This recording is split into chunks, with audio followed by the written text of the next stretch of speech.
Bonsoir à chacun. Nous poursuivons ce soir notre série sur les bases de la vie chrétienne et nous allons traiter du thème, comme il a été dit, de la vie par la foi. Alors je crois que c'est un thème qui est important parce que c'est vrai que parfois dans certains thèmes spirituels, bibliques, les thèmes ne nous concernent pas forcément toujours directement de près. Si par exemple on choisit le terme de la souffrance, c'est pas forcément sûr que au stade où on en soit dans la vie chrétienne, on a tellement vécu de souffrance. Ou alors si on choisit le terme de la vieillesse dans la Bible, c'est sûr que c'est peut-être une phase de la vie que plusieurs d'entre nous, et moi-même compris, n'ont pas encore eu l'occasion de vivre. Par contre, ici, la vie par la foi, c'est vraiment quelque chose que chacun d'entre nous, on est appelé à vivre. Il y a un récit qui est bien connu du philosophe, poète, théologien Raymond Lull. Il raconte cette fameuse histoire où un homme se promène dans une carrière. Dans cette carrière, il va vers différentes personnes qui sont en train de travailler durement, et puis il rencontre de nombreux ouvriers qui travaillent. Il va vers l'un, puis il lui pose la question « Mais que fais-tu, mon ami ?» Et puis, celui qui travaille la pierre lui dit, je taille une pierre. Je taille la pierre durant 10 heures par jour. Je mange de la poussière chaque jour que Dieu fait. C'est vraiment une vie très difficile que celle de tailleur de pierre. Puis il va un petit peu plus loin, il trouve encore une autre personne qui également elle-même taille une pierre. Et puis il s'adresse à cette deuxième personne et puis il lui dit, et toi, ouvrier, que fais-tu de ta vie? Et puis il lui répond, je gagne ma vie en taillant la pierre. Je mords la poussière, qu'il fasse beau, qu'il pleuve. Je continue cet harassant travail. La vie est dure pour un travailleur de pierre. Et puis, il va vers un troisième, un petit peu plus loin, et puis il lui pose cette même question. Et toi, l'ami, que fais-tu? Et puis celui-ci se lève, souriant, le regarde. Il lui dit, moi, je construis une cathédrale. L'enseignement de cette histoire, je crois que on peut comprendre que tous faisaient exactement la même chose. Ils taillaient des pierres. Mais il y en avait un qui avait déjà en vue quelque chose qui aujourd'hui il ne voyait pas encore, parce que pour construire une cathédrale, vous imaginez qu'il faut des milliers et des milliers de pierres à tailler. Il y avait un des ouvriers qui déjà discernait cette cathédrale et qui déjà avait cet objectif en vue. Et je crois que la vie par la foi, c'est aussi quelque chose qui ressemble à cela. Je pense aussi à un autre exemple, pour ceux qui, peut-être pas tout le monde, mais qui, comme moi, aiment beaucoup voir les descentes de ski. Samedi prochain, il y a la descente de Kitzbühel. Si vous avez le tracé en tête, vous savez que le premier rec est à 85%, et puis après, il y a un virage très serré, ça s'appelle la Mausefalle, et puis après, il y a un énorme saut de 70 à 80 mètres. Didier Cuche est un des seuls qui osait passer ce saut en position de recherche de vitesse. C'est une des raisons probablement pour lesquelles il arrive à faire des temps canons sur le haut, mais il osait faire quelque chose comme cela.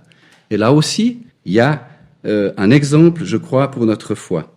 Celui qui vit par la foi, il réagit en fonction des réalités invisibles, sans s'arrêter aux données visibles, même si elles lui semblent en contradiction avec les promesses de Dieu. J'aimerais faire un certain nombre de rappels avant qu'on entre dans le vif du sujet. Qu'est-ce que la foi? On le sait par Hébreux 11, verset 1. La foi est l'assurance, ou j'aime bien, c'est aussi traduit parfois par le fondement, des choses qu'on espère et la conviction ou bien la preuve de celles qu'on ne voit pas. C'est utile de rappeler que c'est ça la foi. Qui est-ce qui nous donne la foi? Est-ce que c'est quelque chose qu'on a en nous-mêmes? Non. La foi est donnée par Dieu. Cela ne vient pas de vous, c'est le don de Dieu. Éphésiens 2, verset 8. Et puis, sur quoi se fonde-t-elle cette foi? Sur quoi est-ce qu'elle va pouvoir s'appuyer? J'imagine qu'un Didier Cuche, il osait s'appuyer sur son entraînement, sur toutes les fois qu'il avait déjà descendu cette descente pour arriver à oser avoir une telle position dans un endroit aussi scabreux que cela. Mais nous, notre foi, sur quoi est-ce qu'elle va tenir? Sur quoi est-ce qu'elle va s'appuyer? Parce qu'il faut un fondement pour qu'elle s'appuie solidement. Notre foi, elle s'appuie sur la parole de Dieu. Elle se fonde sur ce que l'on entend et ce qu'on entend par la parole de Dieu. C'est donc sur la parole de Dieu que nous allons pouvoir appuyer notre foi. Et puis ça, c'est quelque chose d'important, parce que ce n'est pas notre foi ou notre quantité de foi qui est importante, mais c'est l'objet dans lequel nous plaçons notre foi. Et l'objet dans lequel nous plaçons notre foi, c'est Dieu lui-même. Donc peu importe que tu aies peu de foi, peu importe que tu aies une grande foi, ce qui est important, c'est la personne dans laquelle tu places ta foi. Et la personne dans laquelle tu places ta foi, c'est Dieu. Un exemple encore ici, pour bien comprendre cette réalité-là. Cet hiver, je crois que ça a été possible, un petit moment, mais seulement sur une petite partie, de se promener sur le lac de Joux. Et puis, vous savez que même certains hivers où il avait fait extrêmement froid, près de moins 20, pendant plusieurs jours, eh bien, il y avait une quantité de glace qui était absolument énorme. Et je me rappelle d'une saison où ils annonçaient vers les 40 cm, 50 cm suivant, presque 1 mètre suivant où de glace sur le dessus du lac. Et je me rappelle même avoir vu, c'était il y a à peu près 20 ans, des tracteurs avec des chasse-neige passer sur le lac pour déblayer, parce qu'il avait ensuite reneigé, puis pour déblayer un endroit pour que les gens puissent jouer au hockey, ils étaient venus avec un tracteur sur le lac. Ce qui compte là, quand on marche sur le lac de Joux qui est gelé, c'est de croire que la glace va tenir. Et c'est ça qui est important. C'est ça qui est important, c'est d'avoir cette confiance que la glace va tenir. Et puis, c'est ça qui nous permet et qui nous autorise, quand les drapeaux sont verts, de pouvoir marcher sur le lac en toute sécurité. Parce qu'on a confiance dans cet objet qui est, dans ce cas-là, la glace, on a confiance qu'elle va tenir. On a confiance en Dieu. Et puis, s'il y a 1 mètre de glace, on risque rien. Mais peut-être qu'on a peur. Peut-être que c'est difficile. Et 2 personnes qui marchent une à côté de l'autre, il y en a une qui sera en pleine confiance, puis une autre qui sera complètement terrorisée. La quantité de glace est la même. Dieu est le même pour nous. Mais peut-être certains, dans leur vécu, ont, pour certains moments de leur trajet de vie, plus de difficultés à faire confiance à Dieu. Pourtant, l'objet dans lequel ils placent leur foi est le même. C'est Dieu lui-même. Dans le Nouveau Testament, le mot foi, il est cité 225 fois. Puis c'est important de relever qu'il n'a pas toujours le même sens. Il n'a pas toujours le même sens. Il faut être attentif parce que c'est vrai que la foi, il ne s'agit pas toujours de la confiance en Dieu. Il peut s'agir de 4 choses différentes. Premièrement, il peut s'agir du moyen grâce auquel on acquiert le salut. C'est par la foi que vous êtes sauvés. La foi, ça peut être aussi l'énergie intérieure du croyant nourri par la parole de Dieu et dirigé par l'Esprit Saint. Ce qui nous permet d'avancer, d'aller de l'avant, même si les circonstances sont contraires. Dans d'autres passages, ça peut être aussi l'ensemble des vérités chrétiennes et des bénédictions divines reçues par la foi. Donc quand il est parlé de la foi, dans certains passages, il est fait mention à l'ensemble des vérités chrétiennes. La foi donnée aux saints une fois pour toutes, par exemple. Une autre foi, notamment dans 1 Corinthiens 12, verset 9, qui nous parle des dons, c'est un don de grâce particulier qui est accordé à l'une ou l'autre personne dans le corps de Christ et qui est utile pour l'assemblée. C'est donc les 4 aspects différents de la foi que nous pouvons trouver dans le Nouveau Testament et c'est important de le mentionner.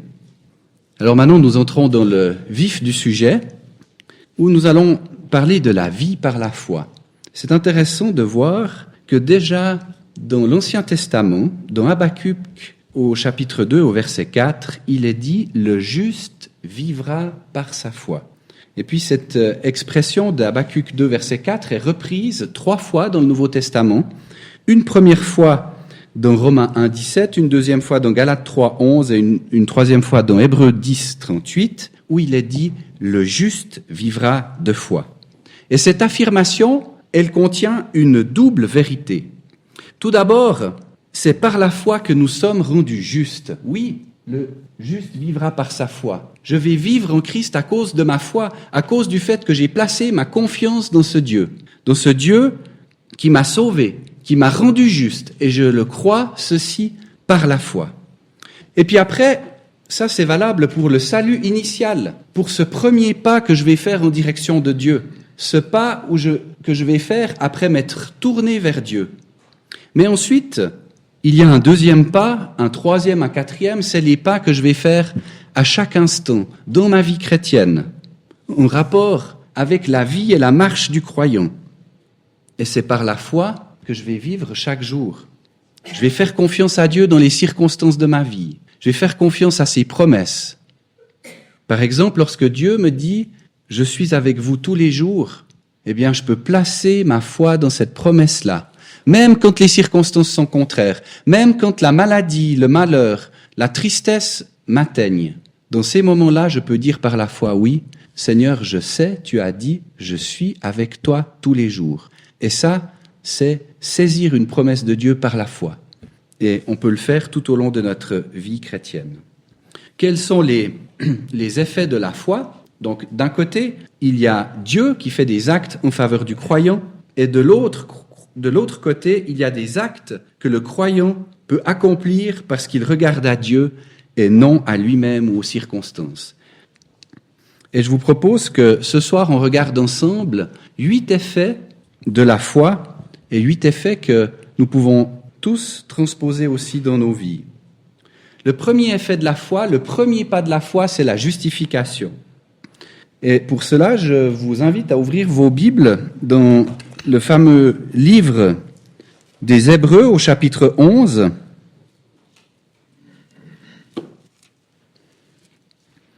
Et je vous propose qu'on lise déjà quelques versets un petit peu avant, en introduction, et puis après on prendra chaque fois, par rapport au personnage qui est concerné, on lira le verset.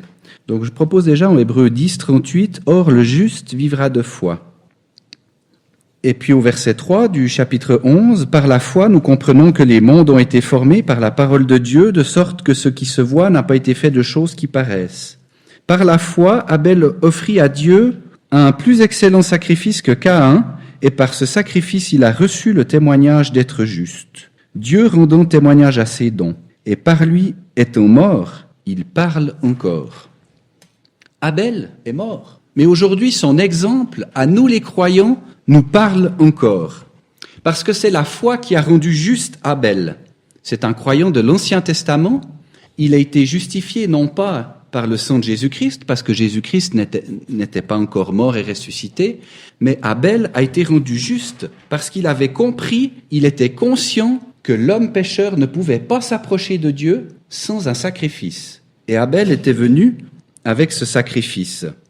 Il a accepté la sanction divine sur le péché, il a découvert le moyen de venir à Dieu et d'accéder ainsi à la grâce. Abel a été appelé juste, rendu juste par sa foi, sa confiance en Dieu. Et on dit que Dieu nous tend la main dans le salut. Dieu nous tend la main. Dieu tend la main aujourd'hui encore à combien d'hommes et de femmes qui le recherchent. Il leur offre la vie éternelle. C'est un cadeau qu'il leur donne en leur tendant la main. Ce que l'homme a à faire, c'est simplement de saisir cette main. Et ça, c'est la foi. Parce que il faut cette confiance en Dieu pour saisir la main et pour la prendre et ensuite marcher avec ce grand Dieu. Et c'est vrai que dans certaines circonstances, on n'a pas envie de saisir cette main. Et c'est Dieu qui peut produire par la foi en nous ce désir de lui tendre la main. Aujourd'hui, qu'en est-il ? Parce qu'aujourd'hui, Jésus-Christ est mort sur la croix, il est ressuscité pour nos péchés. Donc, à partir de ce moment-là, aussi, nous pouvons être rendus justes, mais maintenant en reconnaissant notre péché et en mettant notre confiance dans le sacrifice de Jésus-Christ qui a été fait. Il n'était pas fait du temps d'Abraham, du temps d'Abel, il est fait aujourd'hui de notre temps. Ce sacrifice a été fait et nous pouvons placer notre confiance dans ce sacrifice et être convaincus qu'il est suffisant pour nous sauver de tous nos péchés. Et je vous propose de lire sur le PowerPoint, là, acte 13, verset 39, « Tout ce dont vous n'avez pu être justifié par la loi. » La loi est pas capable de rendre personne de juste. C'est pas parce qu'on va observer un certain nombre de règles, un certain nombre de choses, un certain nombre d'ordonnances qu'on va être rendu juste. C'est seulement le sang de Jésus-Christ. Tout ce dont vous n'avez pu être justifié par la loi de Moïse. Quiconque croit est justifié par lui. Aujourd'hui, nous sommes rendus justes en croyant en Jésus-Christ, en croyant à son sacrifice à la croix. Voilà comment on peut être déclaré juste. Du temps de Abel, c'était en plaçant sa confiance en Dieu. Aujourd'hui encore, c'est en plaçant notre confiance en Dieu, mais d'une manière plus particulière, en la plaçant notre confiance dans l'efficacité du sang de Jésus-Christ, mort et ressuscité pour nos péchés. Voilà le premier effet de la foi, la justification. Et c'est un effet que Dieu produit et que nous pouvons simplement accepter.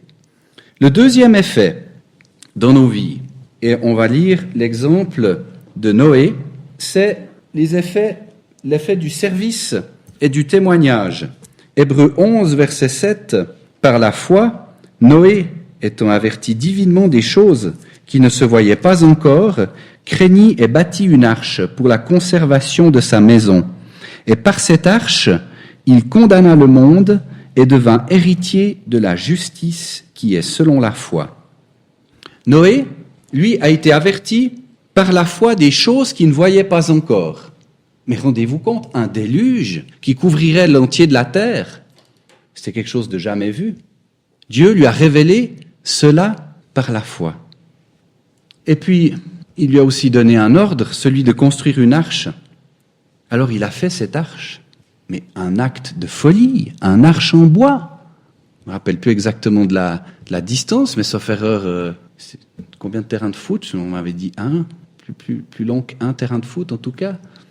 Énorme bateau en bois pour contenir tous les animaux, pour contenir toute la famille de Noé.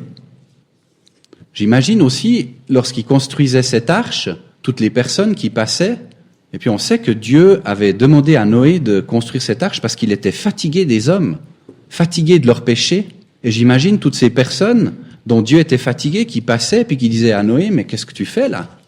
Par la foi. Combien d'années ça a duré cette construction? La Bible ne nous le dit pas. Mais il fallait avoir de la foi pour croire déjà qu'un déluge aurait lieu, parce que c'était quelque chose qui ne s'était jamais passé, pour construire durant des années et des années une arche. Eh bien, Noé a eu cette foi. Son acte de foi a permis la conservation de sa maison, plus encore de la race humaine et des animaux, grâce à la foi de Noé. Donc, ça me paraît tout à fait évident qu'il soit nommé dans ce chapitre 11 des Hébreux qui parle des héros de la foi. Et puis, essayons de réfléchir à ça pour nous aujourd'hui. Je ne crois pas que Dieu va demander à chacun d'entre nous de construire une arche. Mais il y en a peut-être parmi nous où Dieu va leur confier un projet ou quelque chose qui semble aujourd'hui un peu fou. Et puis où il faudra beaucoup de foi, où il faudra peut-être comme Noé des années et des années de persévérance pour construire petit à petit ce bateau, pour construire petit à petit ce projet, pour construire petit à petit ce que Dieu a mis sur notre cœur, et ça prendra du temps. Et puis même, il y aura peut-être des gens autour de nous qui se moqueront de ce qu'on fait. Ah, ton Dieu, laisse tomber. Pourquoi tant d'efforts? Allez, Noé, viens plutôt t'amuser avec nous. Qu'est-ce que tu construis ton arche? Et peut-être plusieurs d'entre nous auront comme une arche à construire dans nos vies, un projet qui demandera de la persévérance, un projet de service que Dieu nous donnera, un projet de témoignage. Et là, je suis convaincu que Dieu donne à chacun d'entre nous un service, à chacun d'entre nous une raison de témoigner. Et j'imagine que Noé, qui construisait cette arche, c'était un témoignage pour toutes les personnes qui passaient devant lui. Comme aujourd'hui, lorsque nous participons à une œuvre chrétienne, nous construisons l'Église, c'est un témoignage pour toutes les personnes qui nous voient travailler, qui passent et qui voient que l'on occupe notre temps à des choses qui plaisent à Dieu, qui glorifient Dieu. C'est un témoignage. Et Noé avait ce témoignage du service. Si on observe de près les signes des temps de la fin, notamment dans l'Évangile selon Matthieu, mais aussi que l'on retrouve tout au long des épîtres de l'apôtre Paul, on se rend compte que beaucoup de ces signes qui annoncent le retour de Jésus-Christ, eh bien, sont accomplis. Et qu'on est proche de ce moment où Jésus-Christ viendra rechercher son Église. Donc, pour nous tous, c'est un appel au service, un appel au témoignage, comme Noé. On sait, 2 Pierre 3, versets 10 et 14 nous le disent, « Toutes ces choses devront donc se dissoudre. Quels gens devriez-vous être en sainte conduite et en piété, attendant et attend la venue du jour de Dieu, C'est pourquoi, bien-aimés, en attendant ces choses, étudiez-vous à être trouvés sans tache et irréprochables devant lui en paix. Noé a consacré sa vie à quelque chose qui subsisterait. L'arche, les animaux et puis la race humaine. À quoi, frères et sœurs, est-ce que nous consacrons notre temps? Est-ce que nous consacrons notre temps à des choses qui vont se dissoudre? Toutes ces choses devront donc se dissoudre. Ou bien est-ce que nous consacrons notre temps, notre service, notre argent à des choses qui vont subsister? Noé nous donne un exemple de foi, et c'est un exemple qui personnellement me touche beaucoup. Le troisième exemple que nous allons prendre, c'est celui d'Abraham, et en particulier nous allons observer son obéissance. Hébreux 11, verset 8, « Par la foi, Abraham étant appelé, obéit, pour s'en aller au lieu qu'il devait recevoir pour héritage. Et il s'en alla, ne sachant où il allait. » Puis au verset 17 et 19, « Par la foi, Abraham étant éprouvé, a offert Isaac. Et celui qui avait reçu les promesses offrit son fils unique, à l'égard duquel il avait été dit, en Isaac te sera appelé une semence. Ayant estimé que Dieu pouvait le ressusciter même d'entre les morts, d'où aussi en figure il le reçut. » L'obéissance d'Abraham. Abraham a choisi de faire confiance à Dieu. Par la foi, il obéit. Il est parti d'Our pour aller à Sichem. Il a fait un grand trajet pour se rendre jusqu'à Sichem. Quand Dieu lui a dit « Va-t'en, loin de ta parenté, loin de ton pays », Abraham a obéi. Plus tard, on l'a vu au verset 17 à 19, Dieu lui a lancé un nouvel ordre. « Prends ton fils et va l'offrir en sacrifice. » Ça me frappe. Abraham a accepté de quitter une situation connue pour aller dans l'inconnu. Abraham a accepté de quitter ses sécurités, l'endroit où il avait son troupeau, l'endroit où il cultivait la terre, avec un climat donné, endroit qu'il connaissait bien, pour aller à un tout autre endroit, des centaines de kilomètres plus loin. Il a accepté de quitter le connu pour aller dans l'inconnu, en acceptant toutes les conséquences et en se remettant à Dieu tout au long de son chemin. C'est un exemple d'obéissance qui me frappe, qui me parle. Et l'obéissance du croyant découle de sa foi en Dieu. Avoir la foi, c'est faire confiance à Dieu, on l'a dit, c'est s'en remettre à Dieu. Mais cette foi que nous avons en Dieu, elle implique l'obéissance. L'obéissance à ses directives, à ses appels. Et peut-être, frères et sœurs, pour nous, obéir à Dieu, ça peut aussi nous coûter. Obéir à Dieu, ça peut coûter pour certains une place de travail. Ça peut coûter une promotion dans d'autres métiers. Ça peut coûter des affaires. Refuser de faire affaire avec des gens qu'on sait pertinemment malhonnêtes et avec lesquels on ne veut pas travailler. Lorsqu'on est jeune, bien, et puis qu'on croit au mariage et qu'on souhaite honorer Dieu, bien, ça veut dire faire différemment que tous nos amis, que toutes les personnes qui nous entourent, en choisissant de rester purs pour le mariage. Obéir à Dieu, ça coûte un prix.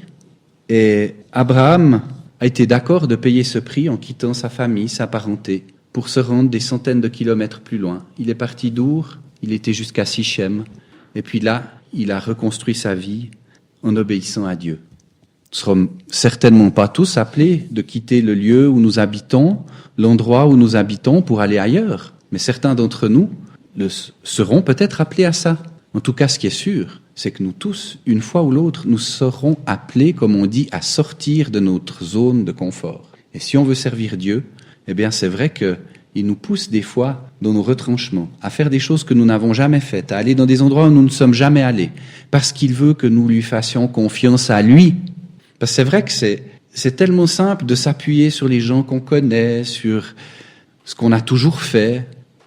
Mais quand on est dans un endroit où on ne connaît pas les gens, où on ne connaît pas forcément très bien la mentalité, et puis qu'il faut se lancer, on est obligé de compter sur Dieu. Et c'est ça que Dieu veut pour nous. Il ne veut pas qu'on compte sur nos amis, sur l'expérience qu'on a dans tel et tel ministère. Il veut vraiment qu'on compte sur lui seul.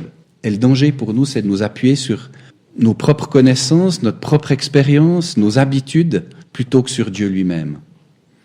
Je cite le verset de 1 Jean 5, verset 3, « Car c'est ici l'amour de Dieu, que nous gardions ses commandements, et ses commandements ne sont pas pénibles, parce que tout ce qui est né de Dieu est victorieux du monde. Donc l'obéissance. L'obéissance par rapport aux directives de Dieu dans sa parole. L'obéissance par rapport aux appels, aux demandes qu'il peut nous faire. L'obéissance dans la marche. Eh bien voilà à quoi nous sommes appelés sur la base de l'exemple d'Abraham. On va prendre cette fois toujours Abraham, mais on va parler aussi de sa femme Sarah, en lisant le verset 11 et le verset 12, toujours dans Hébreux 11. Par la foi, Sarah elle-même aussi reçut la force de fonder une postérité, et cela étant hors d'âge, puisqu'elle estima fidèle celui qui avait promis. C'est pourquoi aussi d'un seul et d'un homme déjà amorti sont nés des gens qui sont comme les étoiles du ciel en nombre, et comme le sable qui est sur le rivage de la mer, lequel ne peut se compter. Je trouve magnifique la grâce de Dieu. La grâce de Dieu qui parle de la foi d'Abraham, ça m'étonne pas. Mais la foi d'Abraham et Sarah par rapport à leur descendance. Parce que si on lit le récit attentivement dans la Genèse, on constate que, oui, ils ont attendu la promesse de Dieu, mais ils ont douté. Ils ont ri et ils ont voulu arranger les choses pour que ça ne se fasse pas tout à fait comme Dieu l'avait prévu, où Abraham, sur le conseil de sa femme, a suivi une coutume qui était régulière dans ce temps-là, c'est que si on ne pouvait pas avoir d'enfant avec sa femme, eh bien, on allait avec la servante.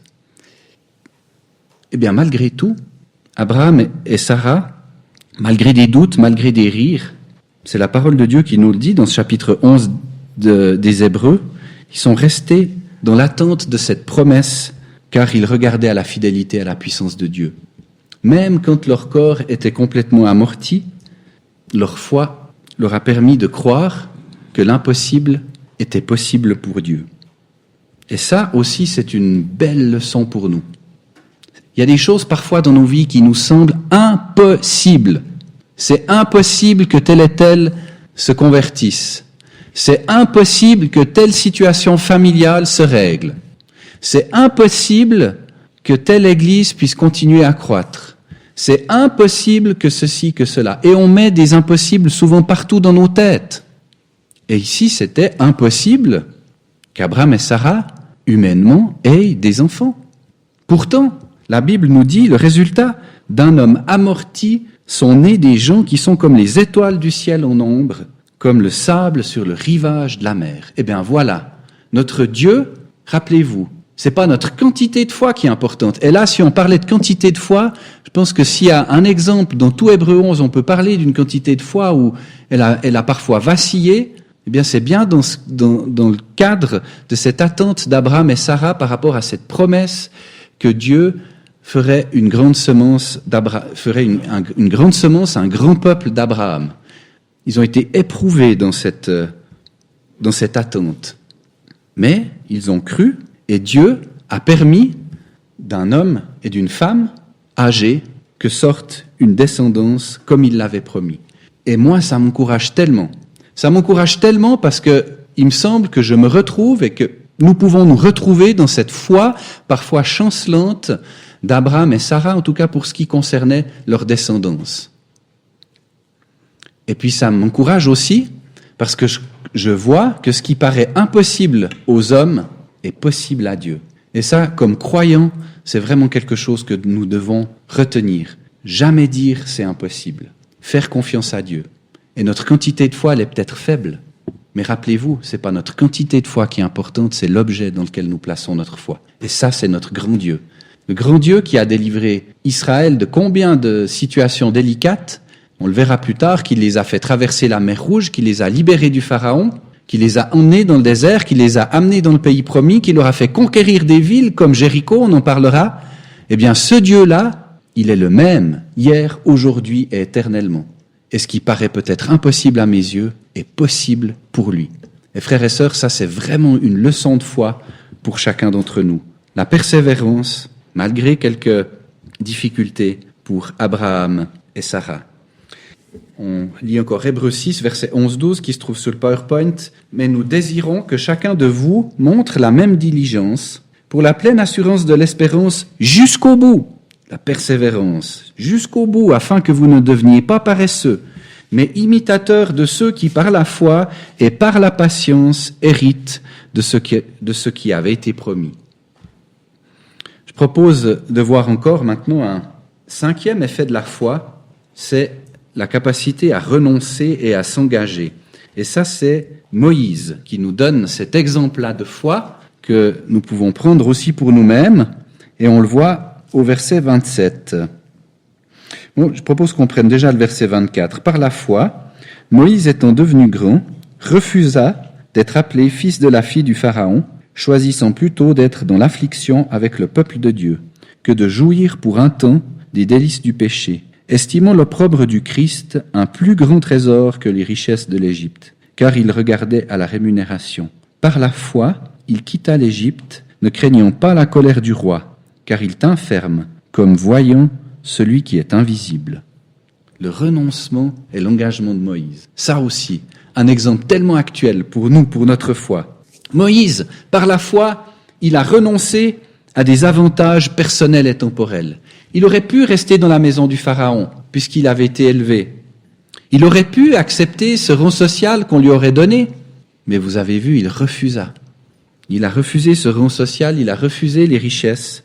Il a préféré une situation plus difficile et la communion avec Dieu à une situation facile, probablement sans cette communion avec Dieu. Parce qu'on voit que le danger pour lui, en restant dans la maison du Pharaon, ça aurait été de jouir pour un temps des délices du péché. Donc il y avait un danger pour lui de rester dans la maison du Pharaon. Mais il a choisi une situation plus difficile et la communion avec Dieu à une situation plus facile, sans cette communion aussi proche. J'aime aussi bien sa détermination et son engagement quand, avant chaque plaie d'Égypte, après chaque plaie d'Égypte, il retourne encore vers le Pharaon pour lui dire « Maintenant, laisse sortir mon peuple ». Il n'avait pas peur. Bon, on voit, comme souvent, que c'est des hommes et des femmes comme nous, et il y a eu des moments où sa foi a chancelé, mais fortifié par Dieu, il a tenu tête au Pharaon. Et il est revenu après chaque plaie pour dire « Maintenant, laisse sortir mon peuple d'Égypte ». Quelle détermination. Ça, c'est une détermination aussi qui me parle. Renoncement et engagement. Pour nous, chrétiens, peut-être que le Seigneur nous demandera, encore une fois, de quitter un certain confort pour le servir, pour être vraiment à ses côtés. Est-ce que nous sommes prêts à faire ce renoncement-là? Est-ce que nous sommes prêts à renoncer à une vie aisée? Est-ce que nous sommes prêts à renoncer peut-être à une position dans une entreprise ou n'importe pour garder du temps pour servir le Seigneur? Frères et sœurs, de mon point de vue, c'est une des plus grandes faiblesses des chrétiens évangéliques aujourd'hui en Occident.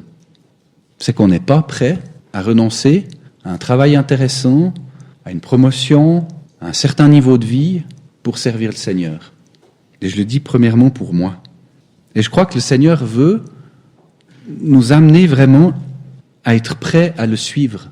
Et le suivre, ça pourrait vouloir dire renoncer.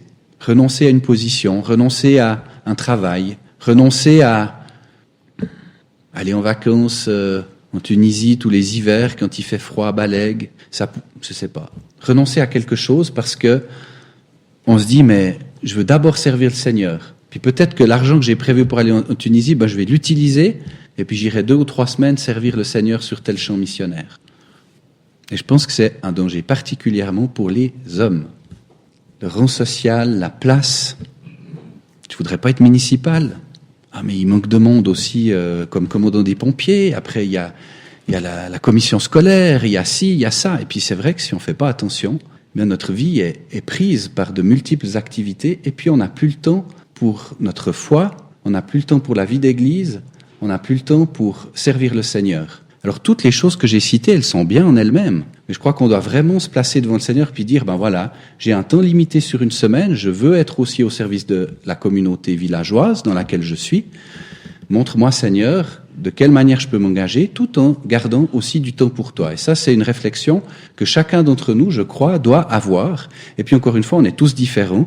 Et puis certains ont des grandes capacités de mener plusieurs choses à la fois, d'autres un peu moins. Et on se place devant le Seigneur en disant, ben voilà, Seigneur, j'ai cette possibilité-là, qu'est-ce que t'en penses? Ben, je veux garder du temps pour toi, je veux garder du temps pour l'Église, je veux garder du temps pour te servir, je veux garder du temps pour mes frères et sœurs. Nul ne peut servir de maître, car où il haïra l'un et aimera l'autre, où il s'attachera à l'un et méprisera l'autre. Vous ne pouvez servir Dieu ou Mammon. Matthieu 6, verset 24. Mais les choses qui pour moi étaient un gain, je les ai regardées à cause de Christ comme une perte. Philippiens 3, verset 7. Et puis cette belle promesse de Marc 10, versets 28 à 30, « Il n'y a personne qui ait quitté maison ou frère ou sœur ou père ou mère ou femme ou enfant ou champ pour l'amour de moi et pour l'amour de l'Évangile qui n'en reçoivent maintenant en ce temps-ci 100 fois autant. » Donc si un jour le Seigneur nous demande de quitter quelque chose, de renoncer à quelque chose, nous pouvons être convaincus qu'il nous fait la promesse qu'il nous en donnera 100 fois plus. On parle encore de Moïse, on a déjà lu le verset 27, on ne va pas y revenir. Par contre, j'aimerais insister ici sur la fermeté. J'en ai déjà un tout petit peu parlé, mais je trouve remarquable la fermeté de Moïse face au Pharaon. Et quelque part, Moïse, il était redevable face au Pharaon. C'est grâce à la maison du Pharaon qu'il a pu être sauvé de ce petit panier dans lequel il avait été mis par sa maman et qui était sur la rivière et qui a été récupéré. Donc il avait une certaine redevabilité vis-à-vis du Pharaon. Mais il tient ferme. Je rappelle qu'il a été, avant chaque plaie d'Égypte, trouver le Pharaon et demander que son peuple puisse quitter le pays. Il refuse le compromis, il place sa confiance en ce Dieu qui est invisible, mais qui agit, notamment au travers des 10 plaies. Et puis aujourd'hui, frères et sœurs, je crois aussi que nous, dans notre foi, nous devons être particulièrement fermes.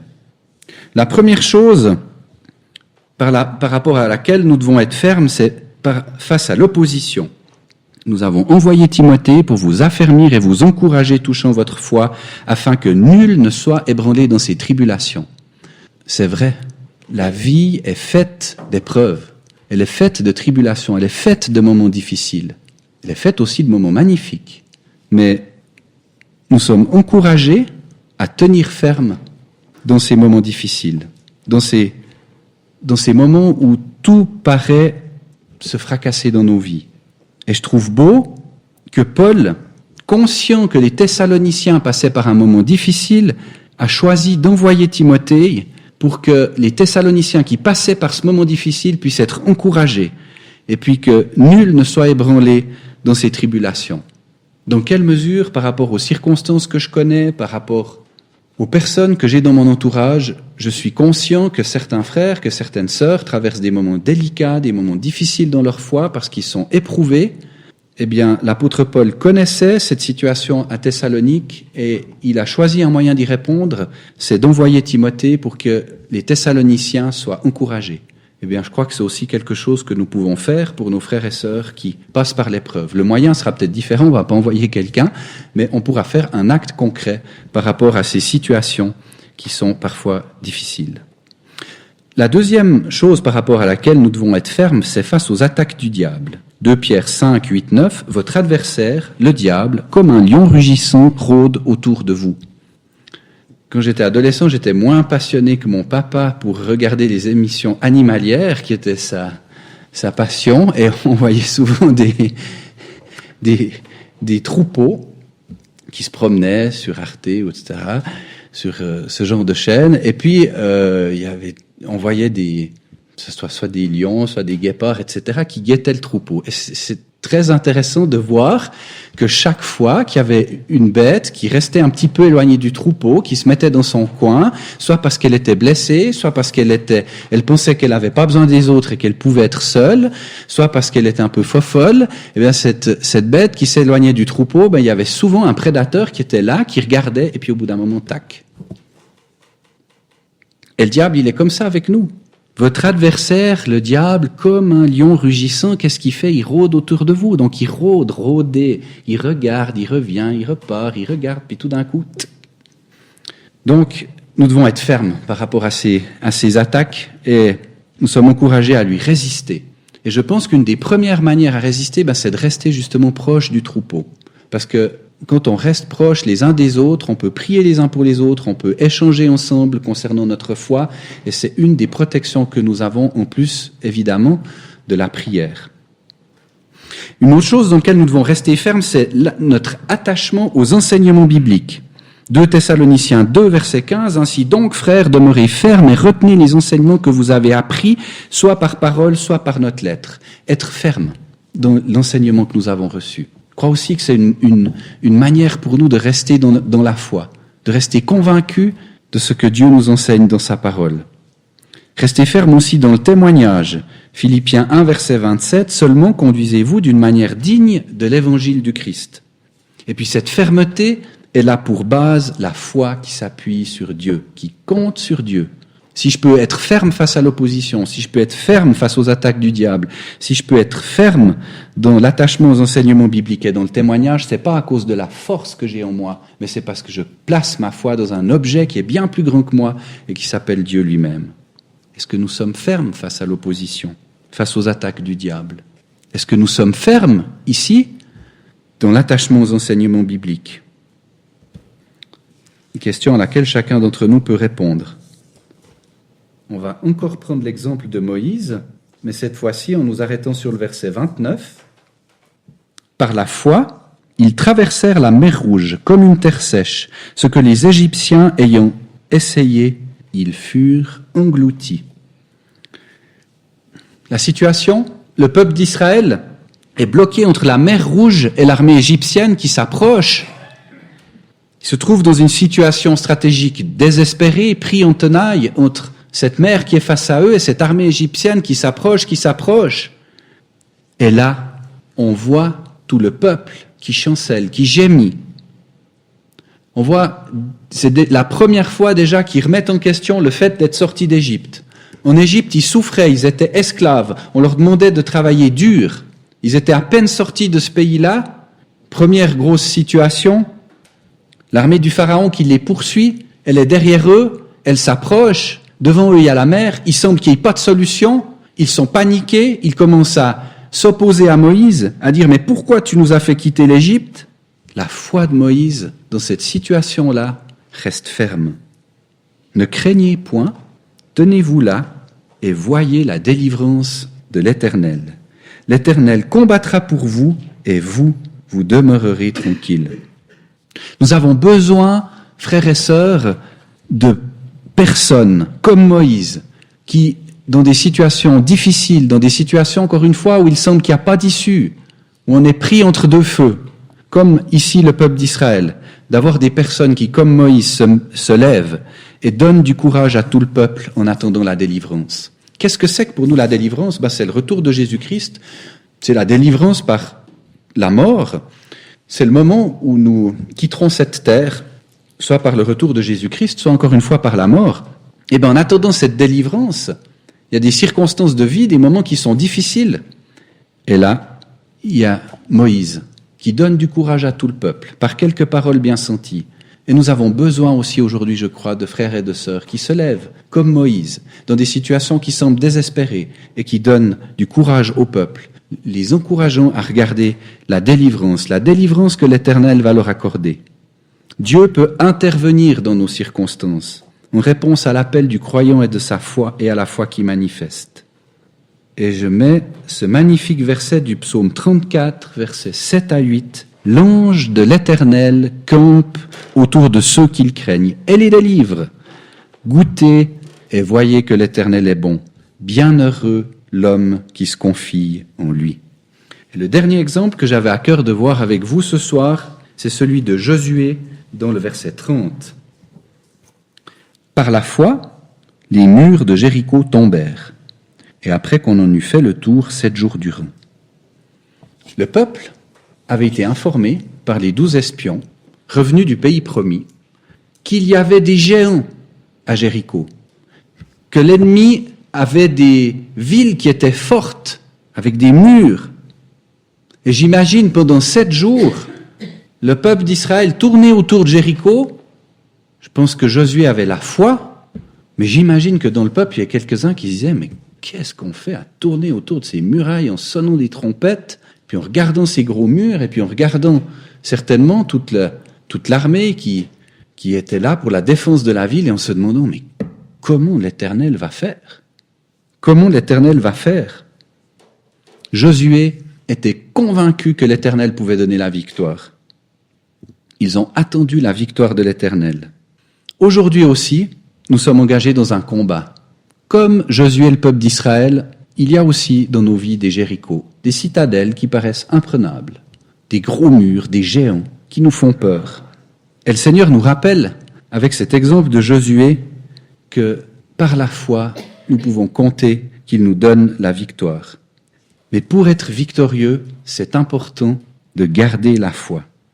Et ça, je crois aussi que c'est quelque chose auquel nous devons tous être attentifs.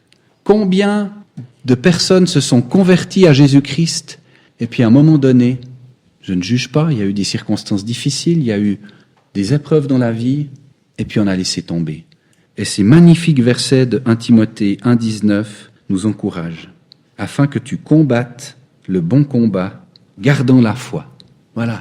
Nous sommes encouragés, même quand il y a des difficultés, même quand la victoire semble loin, à garder la foi. Combattre le bon combat, garder la foi. 1 Timothée 6,12, combat le bon combat de la foi. Et puis 2 Timothée 4,8, j'ai combattu le bon combat, j'ai achevé la course, j'ai gardé la foi. Des personnes qui, jusque dans leur vieillesse, jusque sur leur lit de mort, gardent cette confiance en Dieu, cette confiance que Dieu peut être victorieux. Et c'est ce que nous sommes appelés, chacun d'entre nous, à vivre. Alors voilà quelques effets de la foi qui sont magnifiques et que j'apprécie dans la parole de Dieu, c'est qu'ils ne sont pas théoriques. La parole de Dieu, notamment dans Hébreux 11, nous cite des exemples qu'on peut retrouver dans l'Ancien Testament. On n'a pas lu les textes qui parlaient de la vie en tant que telle de ces personnages, mais on peut retrouver un petit peu quelque chose de leur vie. Et j'aimerais rappeler que les effets de la foi pour nous aujourd'hui sont la justification, le service et le témoignage, l'obéissance, la persévérance, le renoncement et l'engagement, la fermeté, la délivrance et la victoire. Frères et sœurs, j'espère que malgré parfois la peur dans certaines situations, malgré la difficulté, malgré des épreuves, eh bien, vous pourrez discerner ce qui ne se voit pas encore à l'œil visible. Comme ce tailleur de pierre qui savait qu'il construisait une cathédrale. Et que face à certaines situations où la peur semble de mise, descendre une descente à 85% en gardant une position de recherche de vitesse, sans avoir peur parce qu'on est confiant. Non pas confiant en nous-mêmes, mais confiant en Dieu. Parce que l'objet dans lequel nous plaçons notre foi, c'est Dieu lui-même. Et nous pouvons avoir confiance en lui. Je crois que les plus âgés d'entre nous pourraient certainement apporter des magnifiques témoignages de situations où ils ont cru que tout était perdu. Et pourtant, dans ces situations, Dieu a répondu à leur foi, à leur prière. Eh bien, avant nous, il y a une multitude de témoins. Hébreux 11 nous rappelle quelques situations, eh bien que ces exemples d'Abraham, de Josué, de Sarah, de Moïse et d'autres encore, que tous ces exemples puissent nous encourager dans notre vie de foi.